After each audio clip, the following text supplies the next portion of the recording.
Ассаламу алейкум, қасиетті қырғызстандықтар. Біз көптен бері сіздерменен байланыша элекпиз. Алғачкы жолу тилекке каршы жагымсыз окуянын натыйжасында кайрылууга туура келип отурат. Баарыңыздарга белгилүү болгондой, кече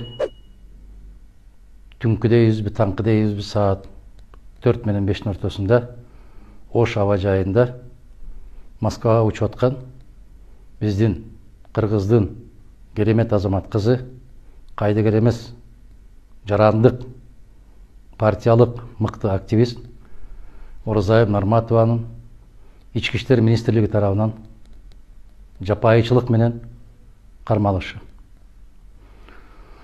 Ага коюлуп аткан доомат абдан күлкүлүү доомат. Бийликти басып алууга чакырык жасады. Качан, кай жерде, кантип?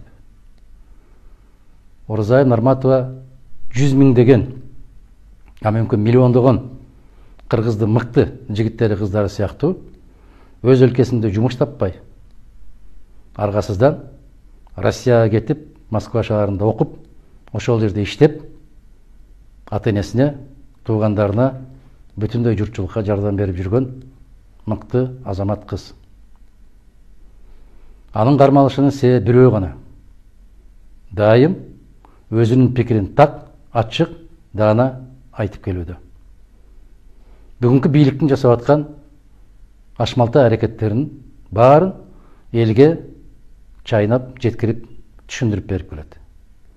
Кайдыгер эмес, чыканактай болгон кызга ушунчалык болуп асылып, жапайычылык менен аба жайынан кармап алгандыгы өтө өкүнүчтүү.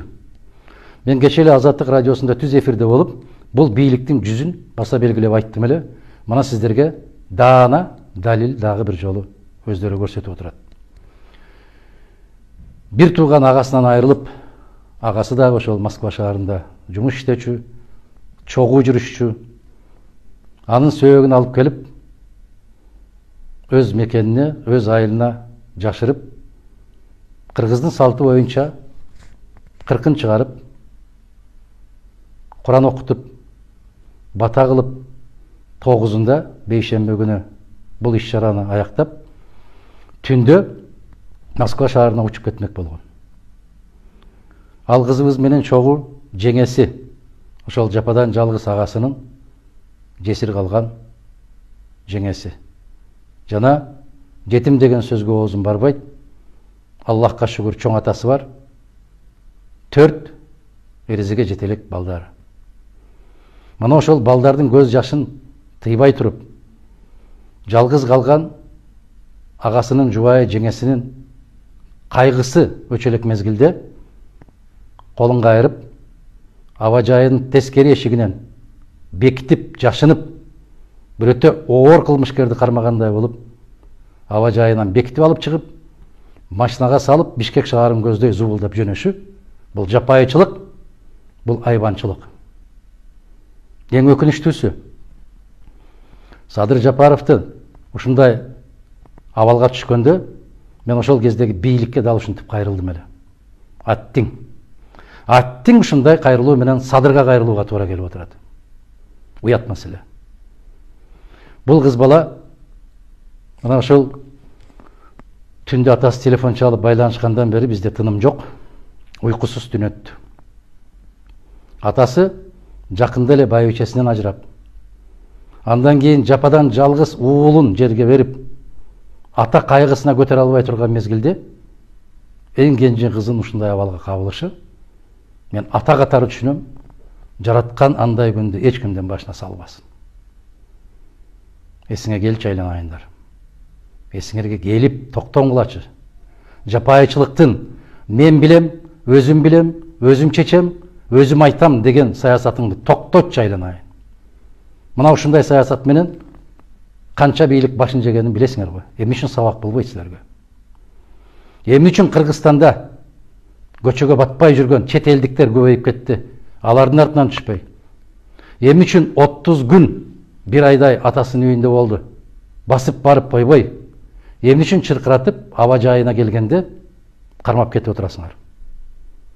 токтотпойсуңар ушул нерсени. Мен билем токтотпойсуңар, себеп токтотууга акылыңар да жетпейт, эркиңер да жетпейт, силердин намысыңар да жетпейт. Мен бардык кайдыгер эмес жарандарга кайрылам. Биздин тарапташтарга, мына Москвадан, Россиядан, Казакстандан, ар жагы Америка менен Түркиядан бери телефон чалып, менин телефонум кайнап кетти. Эмне кылабыз деген суроону коюп атасыздар. Эмне кылмак элек? Конституцияда, мыйзамда биздин укугубуз кандай кармалса, мына ошону талап кылышыбыз керек. Чечкиндүү түрдө талап кылышыбыз керек. Биздин талабыбыз Оразайымды токтоосуз түрдө бошотуу жана учактан алып калган билетин кайрадан сатып берип, кечирим суроо менен Москва шаарына узатып коюу. Өкүнүчтүүсү, ошол жетелеп бараткан жеңесинин алдындагы 4 атасыз калган балдардын кээ бир документтери Оразайымдын сумкасында калды дейт атасы. Эми алар Москвага барып алса кандай абалда болот? Неге мынча жапайы болдуңар? Неге мынчалык жырткыч болдуңар? Эсиңер барды, этеңерди жапкыла. Мен биздин тарапташтарга кайдыгер эмес болуп, уламдан улам телефон чалып чыркырап аткандардын баарына терең ыраазычылык билдирем. Касиеттүү Кыргызстаныбыздын асманы ачык болуп, элибиздин эрки бекем болуп, өз тагдырыбызды, өз келечегибизди, өз укугубузду өзүбүз коргоп алган, көрүнгөндүн колун карабаган, жер карабаган касиеттүү эл болгон күндү Аллахым насип эткен болсун. Бар болуңуздар.